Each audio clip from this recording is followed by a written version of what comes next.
Falaremos agora das origens, que eu estou chamando aqui de psicológicas da filosofia. O que eu quero entender ou trabalhar com vocês nesse tópico é o que constitui a disposição psíquica de alguém filosofar. No fundo, eu estou perguntando, por que filosofamos? Se na primeira parte da aula eu perguntei quais foram as condições históricas que propiciaram o nascimento da filosofia, a pergunta agora é um pouco diferente. Ela diz respeito ao nascimento da filosofia, mas ela está perguntando por que nós filosofamos. Quer dizer, por que cada um de nós filosofa? Ou por que, de alguma forma, os seres humanos se interessam por filosofar? Muita gente, ou equivocadamente, diz que todo ser humano é, de alguma forma, filósofo. Eu não gosto muito dessa tese. Essa é uma tese, na verdade, que ganhou estatura, ganhou força com um filósofo marxista chamado Antônio Gramsci, no seu caderno do cárcere, no livro 1. Ele fala, é uma tese famosa, uma das suas teses bastante famosas e controversas, de que todo ser humano é, de alguma forma, filósofo. Eu discordo um pouco e vou bater na tecla aqui, vou chamar a atenção de vocês para o fato de que o que nós somos por natureza, o que nós temos em nossa disposição natural é a curiosidade. Nós somos curiosos por natureza, mas não necessariamente respondemos à demanda da nossa curiosidade com filosofia. A gente vai precisar entender e pensar nisso com bastante cuidado, que filosofia é um tipo de resposta à nossa curiosidade muito específica, muito especial, que exige uma série de regras e até comportamento. Mas a gente precisa, antes de tudo, voltar, dar um passinho um pouco atrás e pensar, afinal de contas, por que nós queremos responder certas curiosidades de maneira filosófica. E é isso que eu estou chamando das origens psicológicas da filosofia. Um temperamento, alguma coisa na nossa psicologia, no nosso modo de querer responder a certos impulsos, certas perturbações, certas inquietações, à luz da filosofia. Então, trata-se de mencionar agora a filosofia à luz da experiência humana, à luz daquilo que perturba o homem diante de uma série de questões com relação à sua vida, que pode ser a sua vida privada, sua vida social, a sua vida religiosa, a sua vida, enfim, como um todo. Sua vida profissional, sua vida amorosa, enfim. É perguntar aqui, de maneira bastante honesta, por que nós filosofamos. É fazer um pouco de uma espécie de psicologia da filosofia. Tentar buscar alguns dispositivos, alguma orientação, um enquadramento, algumas categorias, vamos chamar assim, do nosso interesse por filosofar. Todo mundo aqui, certamente, todo mundo tem um conjunto de crenças, todo mundo tem para si uma visão de mundo, todo mundo tem, de alguma forma, uma série de pressupostos de como o mundo deveria ser, de qual a origem da natureza, qual é o nosso destino no mundo, os deveres que nós devemos cumprir, nossas obrigações, nosso senso de justiça moral, etc, etc, etc. Mas o que a gente precisa perceber, o que a gente precisa perguntar é, afinal de contas, como responder isso filosoficamente e por quê? Eu vou dividir essa explanação sobre as origens psicológicas da filosofia em 3 tópicos, em 3 origens, em 3, vamos chamar assim, tipos de inquietação filosófica ou inquietação psicológica que propicia o nascimento da filosofia. A primeira delas vai ser a ideia de admiração, um termo grego chamado de taumazen. É um verbo, a gente vai falar dele daqui a pouco. A segunda tópico de discussão sobre as origens psicológicas é a dúvida. Nós filosofamos porque somos tomados por uma série de dúvidas. Eu vou chamar aqui e vou fazer uma diferenciação entre o ceticismo, que nós já falamos dele, que eu vou chamar aqui de ceticismo metodológico, e vou diferenciar com uma forma mais radical de ceticismo. E falaremos também da importante figura filosófica dessa disposição psíquica, que é a experiência de revolta metafísica, que foi bastante trabalhada por um autor chamado Albert Camus, existencialista. É aquela ideia de que a filosofia também nasce de uma crise existencial, angústia e experiência de niilismo. Então vamos lá. A primeira forma psicológica de a gente entender por que as pessoas filosofam é pensar num conceito que nasceu com os gregos e é a forma mais comum entre os gregos, na verdade, de justificar por que o homem filosofa. Sobretudo nos filósofos pré-socráticos e também bastante trabalhada por Aristóteles, que é a ideia de admiração, que é a ideia de encantamento, que é a ideia de espanto. Todas essas palavras, estar encantado, estar admirado, estar maravilhado, é traduzida por uma única palavra em grego, que é um verbo, é o taumazen, que é o maravilhar-se. É muito importante a ideia de que, para os filósofos de uma tradição aristotélica, por exemplo, não há filosofia, não há conhecimento, na verdade, se o homem não se espanta. Se não há algo que o perturbe, que o chame a atenção de maneira magnífica, de maneira tremenda, de maneira admirável. A dimensão, por exemplo, do cosmos, você pensar na quantidade de galáxias que há no céu, você pensar na quantidade eu pelo menos me encanto com isso, na quantidade de seres que existem nos oceanos, na grandiosidade que é a vida marinha, a vida marítima. Você pensar, quem nunca olhou aqui, como vai dizer o Kant, para o céu estrelado acima da gente e não se perguntou, caramba, por que tantas estrelas? E a resposta é justamente encantamento. Às vezes é uma resposta silenciosa, mas a gente vai falar disso lá na revolta metafísica. Mas quando a gente olha para o céu estrelado, a gente se encanta.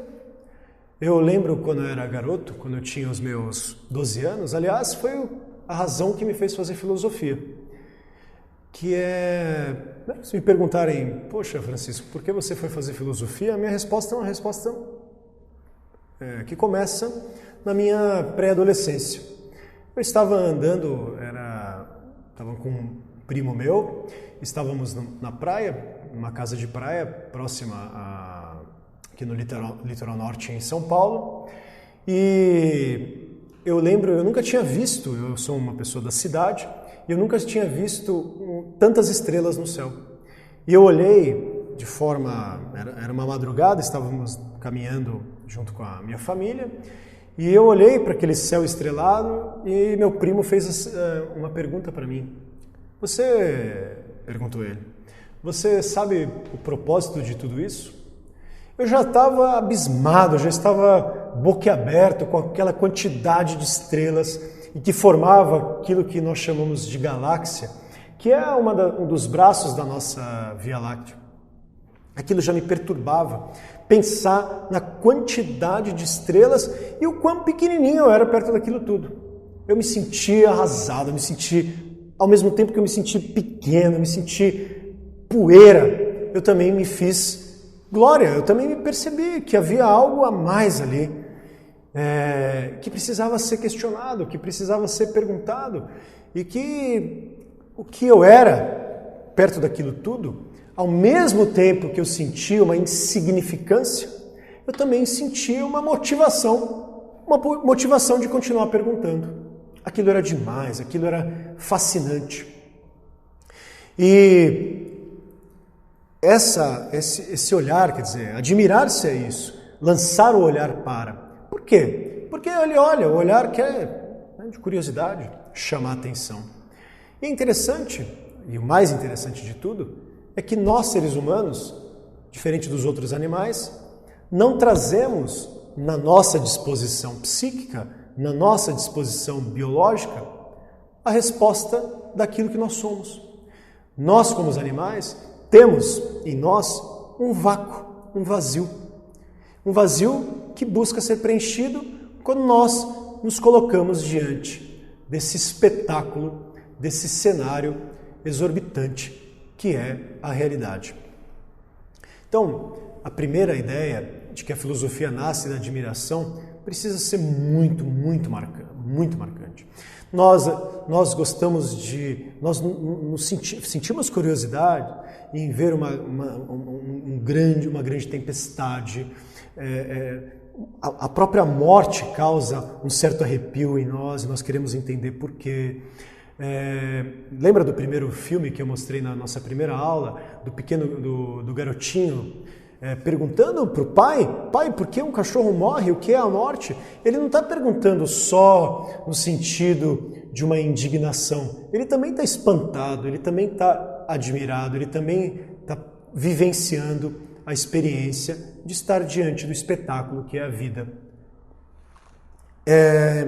Vale aqui uma citação do Aristóteles, que eu vou buscar aqui para a gente, que é a seguinte: o Aristóteles começa o seu principal livro, que foi organizado, a gente não vai entrar nesses detalhes, porque o livro do Aristóteles tem esse nome, mas o Aristóteles, no seu principal livro, que é a Metafísica, que levou esse nome depois, tardiamente, o Aristóteles, no livro A, nós mencionamos assim, né, o livro A da Metafísica, o livro Alfa da Metafísica, o Aristóteles tem a sua frase, que talvez é a frase mais importante e a mais significativa para a ideia de que a filosofia nasce da admiração. É uma frase famosa, certamente vocês já ouviram falar em algum momento da vida.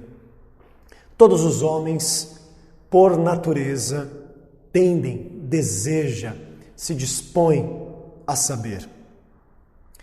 Sinal disso é o amor que nós temos pelas sensações. De fato, eles amam as sensações por si mesmos, independentemente de sua utilidade. E amam e se atraem, essa coisa quase que um amor erótico, acima de todas, a sensação da visão. Com efeito, não só em vista da ação, em vista de uma utilidade, mas mesmo sem ter nenhuma intenção de agir, nós preferimos o ver, em certo sentido, a todas as outras sensações.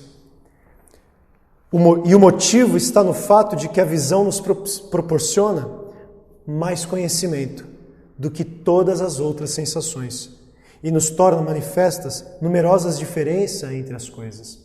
Perceba que o Aristóteles está dizendo aqui uma coisa muito simples e ao mesmo tempo muito rica, que é a ideia de que é da nossa natureza. Ele diz todos os homens, por natureza, por a sua disposição, pela sua constituição, pela sua essência, tendem, se inclinam ao saber. Num primeiro momento, isso significa o quê? Ora, significa que o homem, por natureza, não sabe.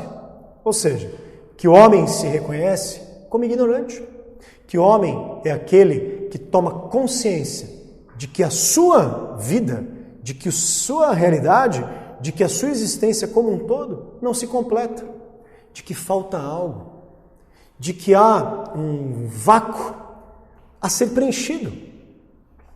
Porque se o homem soubesse, ele não seria curioso, ele não se despertaria para o conhecimento.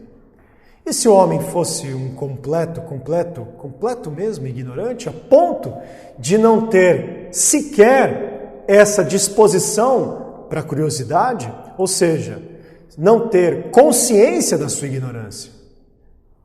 Um filósofo chamado Nicolau de Cusa chamava da adulta ignorância, né? Se o homem fosse um mero ignorante, ou seja, não reconhecesse, sobretudo, que inclusive não sabe que não sabe, ele viveria mergulhado, ainda assim, num olhar que simplesmente observa. Porque nós temos prazeres, nós temos agradável o olhar.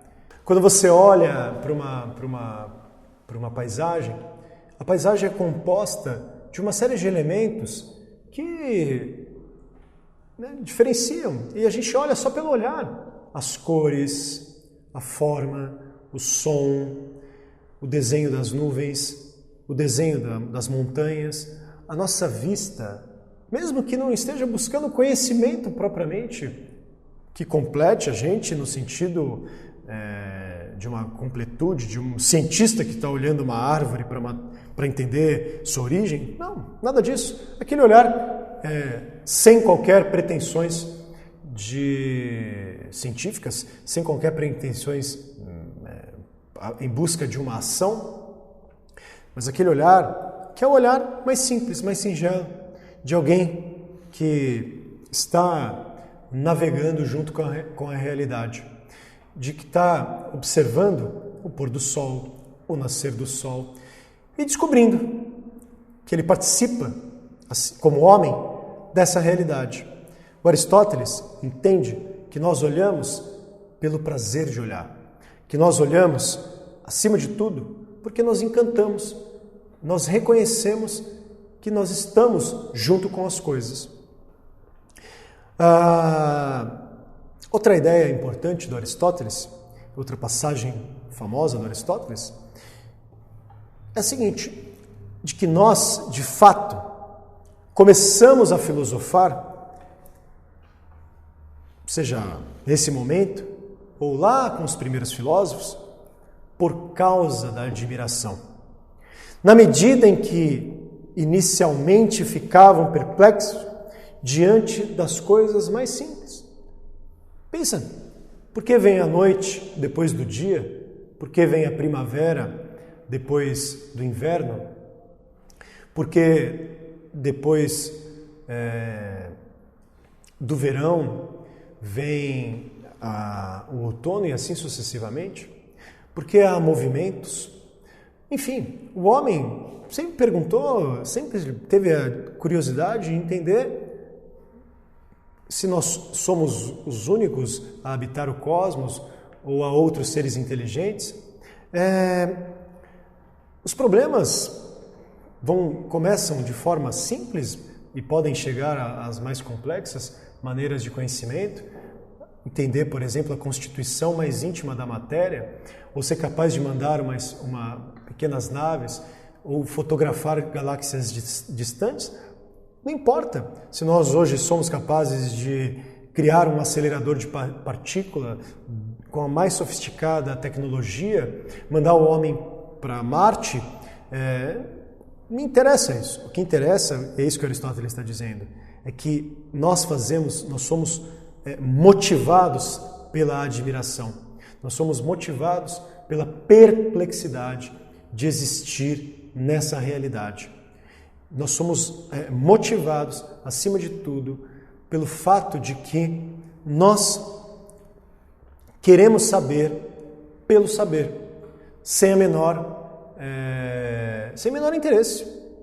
Quer dizer, podemos ter todos os interesses com relação ao conhecimento, ganhar dinheiro, vencer as disputas políticas, impor nossas ideias em relação aos outros, mas antes de tudo, o fato de nós sermos humanos é que nós gostamos de olhar para as coisas e das coisas ter admiração.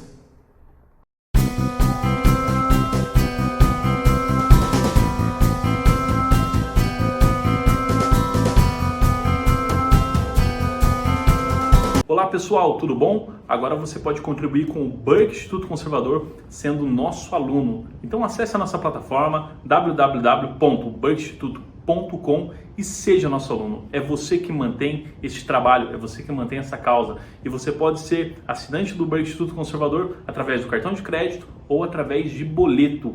Nós não recebemos dinheiro público, não recebemos dinheiro estatal. Tudo que acontece aqui é porque você acredita no nosso trabalho e você acredita que ele é importante para o nosso país. Então, se você deseja contribuir com o nosso trabalho, seja mais um aluno do Burke Instituto Conservador.